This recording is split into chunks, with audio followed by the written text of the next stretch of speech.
दोस्तों, आज हम आपके लिए महात्मा बुद्ध की ऐसी कहानी लेकर आए हैं जिसे सुनकर आप अकेले रहने की ताकत को पहचान जाएंगे। उससे पहले चैनल को सब्सक्राइब करके कमेंट बॉक्स में नमो बुद्ध अवश्य लिखें। दोस्तों, हर नौजवान युवक का यह सपना होता है कि वह अपनी अलग पहचान बनाए, पहचान उसकी योग्यता पर बनी हो। वो कुछ ऐसा कर दिखाए जिस पर उसे गर्व हो। कुछ ऐसा ही सोचना था एक व्यापारी के बेटे का। ये कहानी है जापान के एक व्यापारी की जो उस शहर का सबसे अमीर व्यक्ति था। उसके पास सब कुछ था। उसके पास किसी चीज की कोई कमी नहीं थी, केवल अपने बेटे से परेशान था। एक दिन वह व्यापारी अपने बेटे से कहता है, बेटा, तू मेरे साथ व्यापार में हाथ क्यों नहीं बढ़ाते? तुम्हें व्यापार के तौर तरीके सीख लेने चाहिए, क्योंकि भविष्य में तुम्हें यही तो करना है। यदि तुम व्यापार में हाथ नहीं बढ़ाओगे तो फिर क्या करोगे?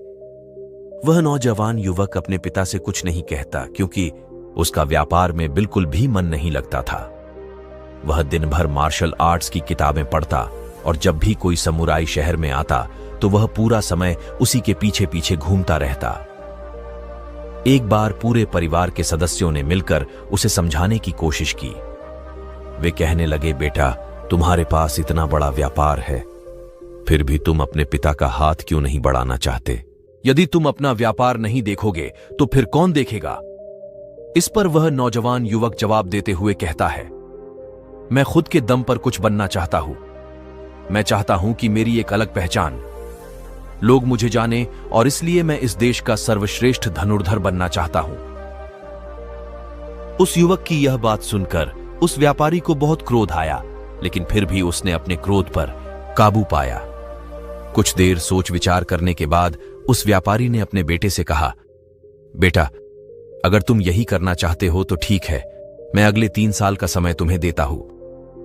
यह सुन वह नौजवान युवक बहुत खुश हुआ। तभी आगे वह व्यापारी कहता है, लेकिन मेरी एक शर्त है। इस पर वह नौजवान युवक कहता है, क्या शर्त है आपके पिताजी? उसके पिताजी अपने बेटे से कहते हैं, देखो, मैं तुम्हें अगले 3 साल का समय तो दे रहा हूं, लेकिन तुम्हें हर साल मुझे यह बताना होगा कि तुम क्या कर रहे हो और तुमने उसमें कितनी उन्नति कर ली है। यदि तुम मुझे अपने काम से संतुष्ट कर पाए तब तो ठीक है, वरना तुम्हें मेरे साथ मेरे व्यापार में हाथ बढ़ाना होगा। नौजवान युवक काफी सोच विचार कर अपने पिता से कहता है, ठीक है पिताजी, मुझे आपकी शर्त मंजूर है। उसके ठीक 2 दिन बाद वह नौजवान युवक अपने पिता की आज्ञा लेकर धनुर्विद्या सीखने के लिए घर से निकल पड़ता है और वह कई दिनों की यात्रा करके एक गुरु के पास पहुंचता है। वह गुरु जापान में धनुर्विद्या और युद्ध कला सिखाने के लिए प्रसिद्ध थे। उनकी ख्याति दूर दूर तक फैली हुई थी, लेकिन वह बहुत कम लोगों को अपना शिष्य बनाते थे। वह नौजवान युवक उन गुरु के पास पहुंचकर उन्हें प्रणाम करता है और कहता है, हे गुरुवर, मैंने आपके बारे में बहुत सुना है और इसीलिए मैं बहुत दूर से यात्रा करके आपके पास आया हूं। मैं आपसे धनुर्विद्या सीखना चाहता हूं।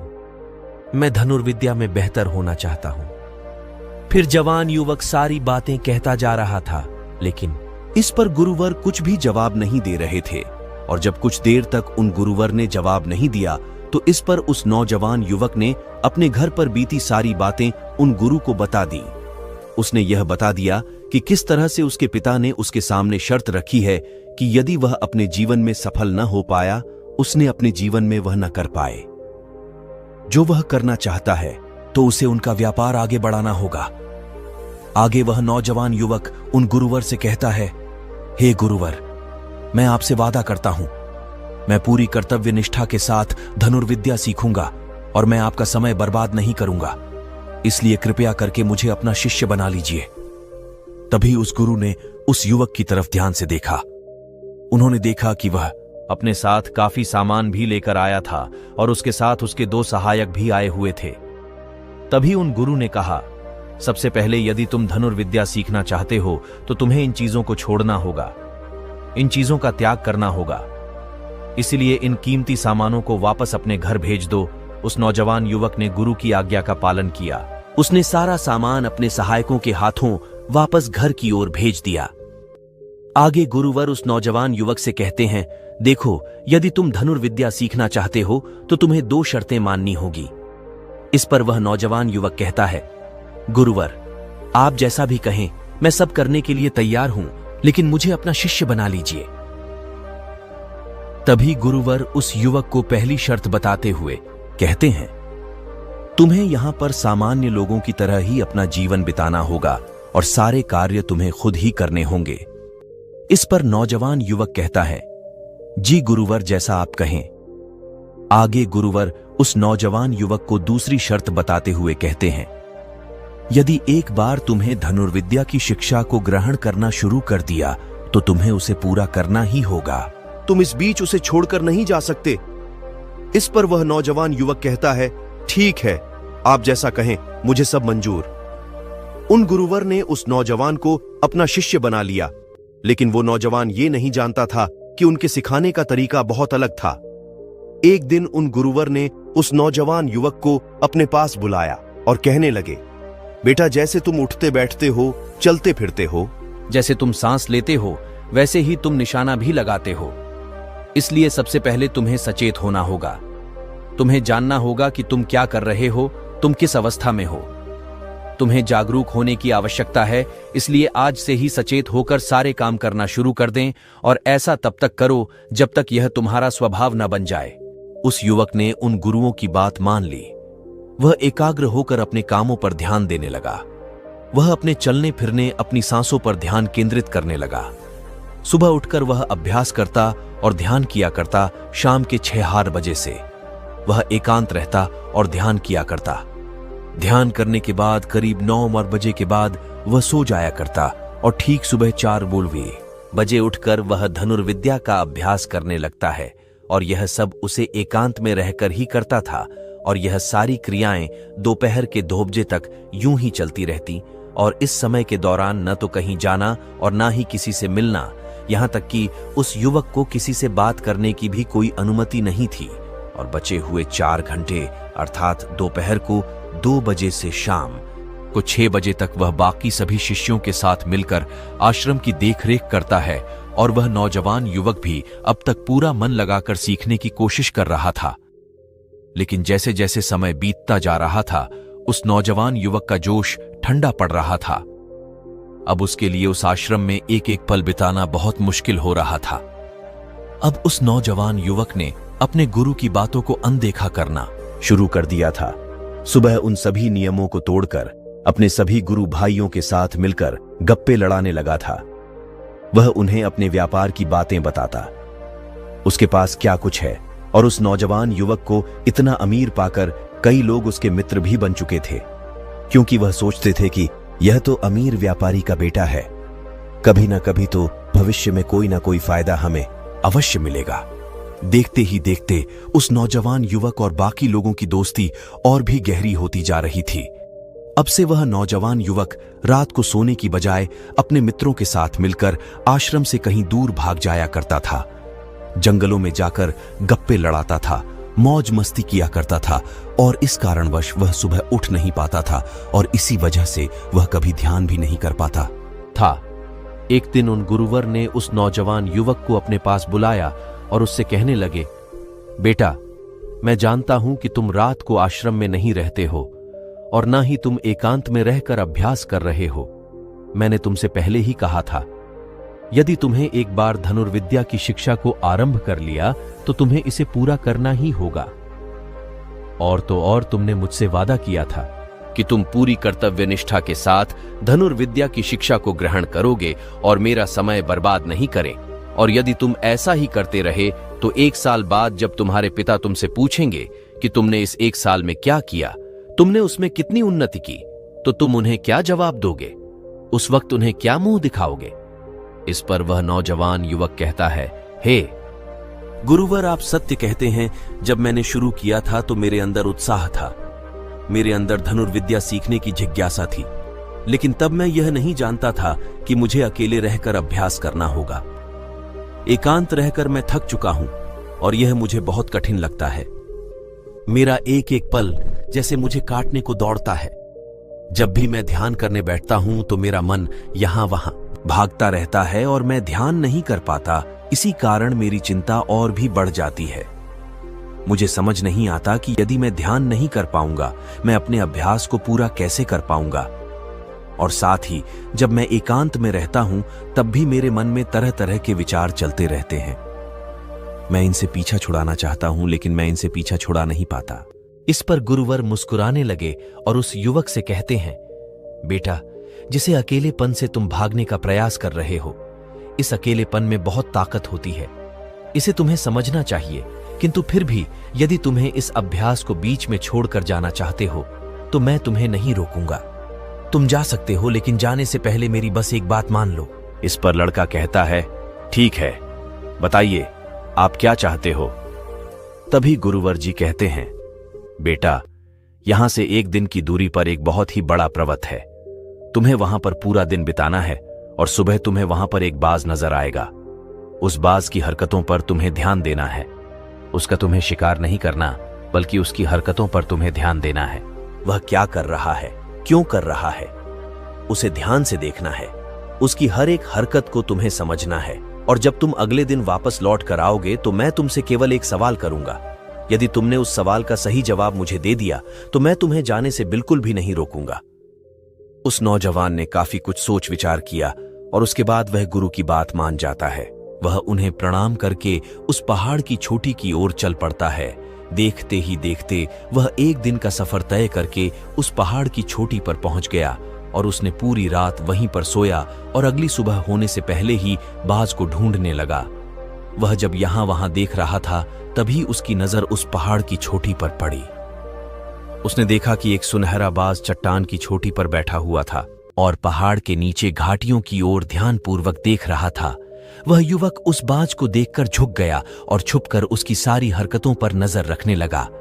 उस युवक ने देखा कि कुछ चरवाहे अपनी भेड़ बकरियों को उस घाटी में चराने को लेकर आए और तभी उस युवक की नजर उस बाज पर पड़ी जो एकदम शांत बैठा हुआ था।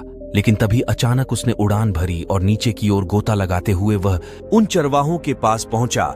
जब तक चरवाहों की नजर उस बाज पर पड़ती तब तक उसने उन भेड़ बकरियों में से एक बकरी के बच्चे को अपने पंजों में दबोचा और उसे ले उड़ा। जब तक चरवाहे कुछ समझ पाते तब तक शिकार हो चुका था। वह युवक यह देखकर बहुत हैरान रह गया।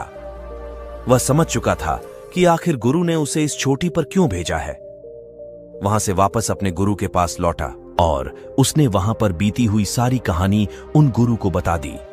तभी गुरु उस युवक से कहते हैं, अच्छा, तो तुम मुझे यह बताओ कि तुमने वहां पर क्या सीखा।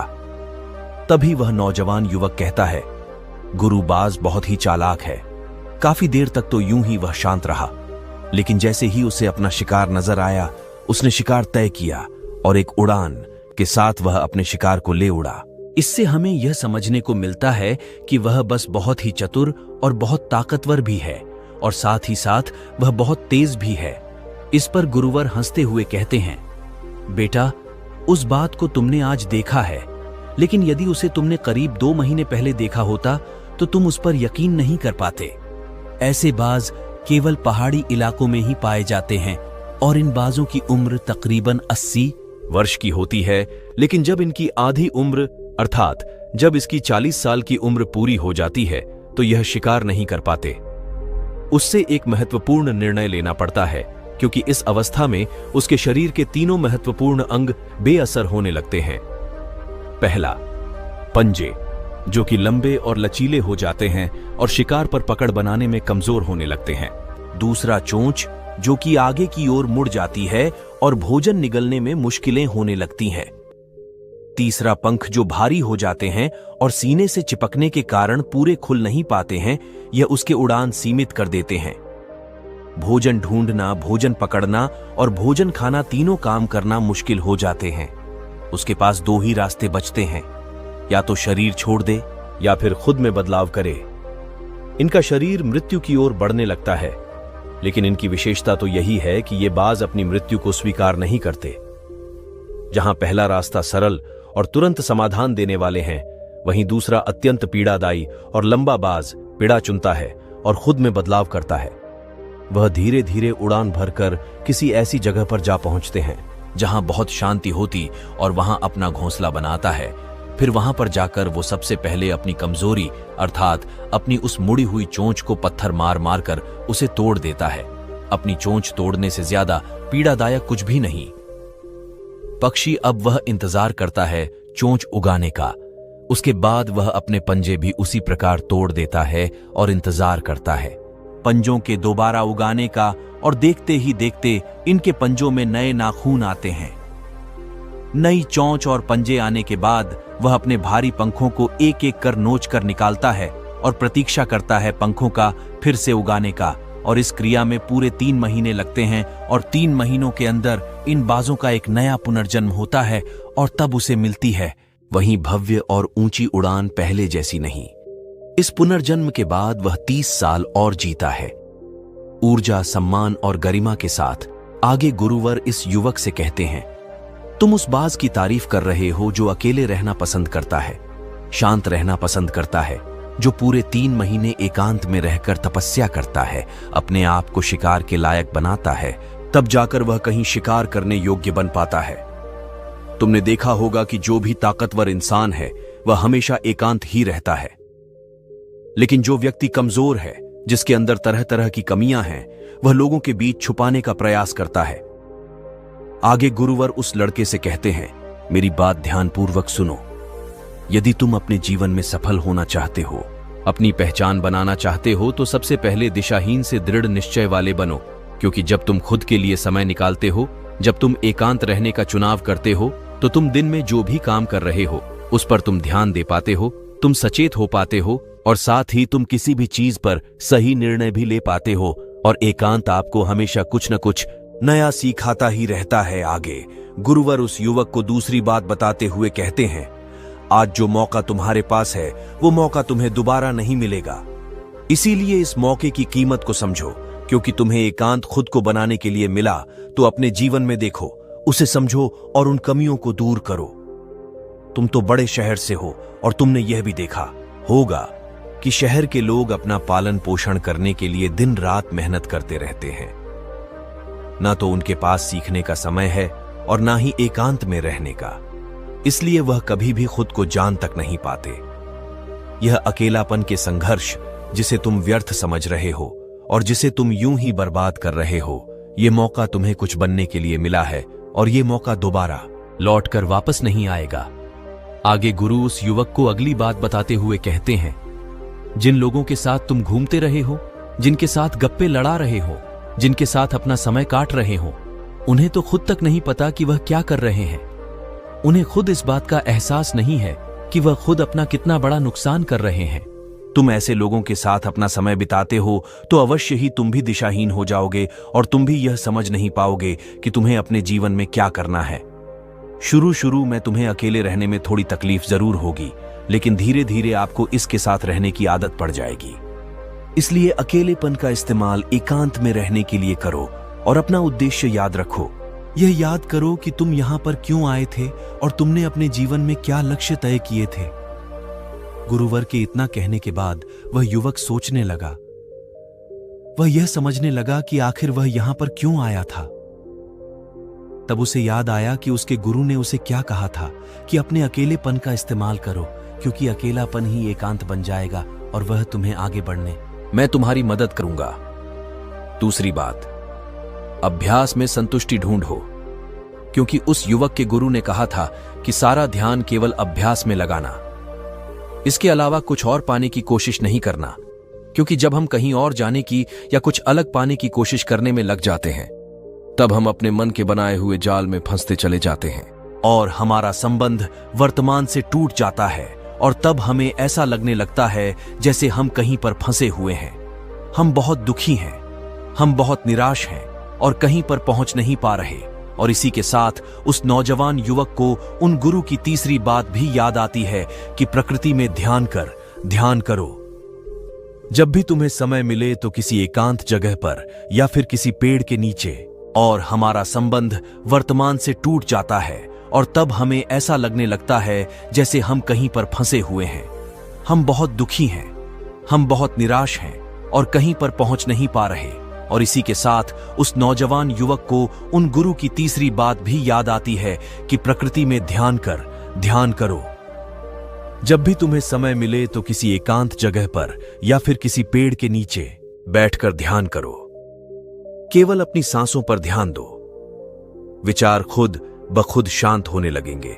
और जब तुम्हारे विचार शांत होने लगेंगे तब तुम्हें आभास होगा कि तुम प्रकृति के साथ जुड़े हुए हो, तुम इस धरती के साथ जुड़े हुए हो। ऐसा करने से अकेलेपन का भाव हमेशा हमेशा के लिए खत्म होने लगेगा और तब तुम यह जान पाओगे कि यह पल ही वह अवसर है जहां तुम खुद को पूरी तरह से जान सकते हो। अभी तुम अकेलापन का फायदा उठा सकोगे और इसी तरह से अकेलापन को जीता जाता है। इन सभी बातों को ध्यान करके उस युवक ने यह निश्चय किया कि वह आश्रम छोड़कर कभी नहीं जाऊंगा।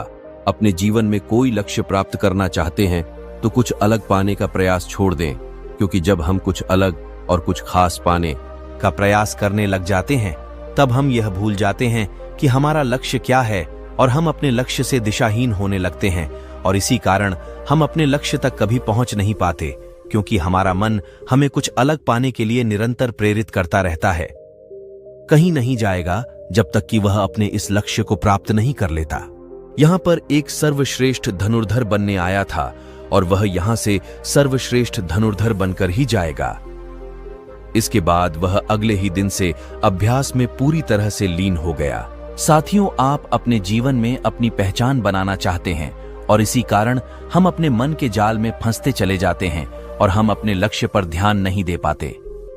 इसीलिए अपने जीवन में यदि आपको कोई लक्ष्य हासिल करना है तो अधिक पाने का प्रयास छोड़कर केवल अपने अभ्यास पर ध्यान केंद्रित करें और देखना कि आप जरूर ही अपने लक्ष्य को प्राप्त कर पाएंगे।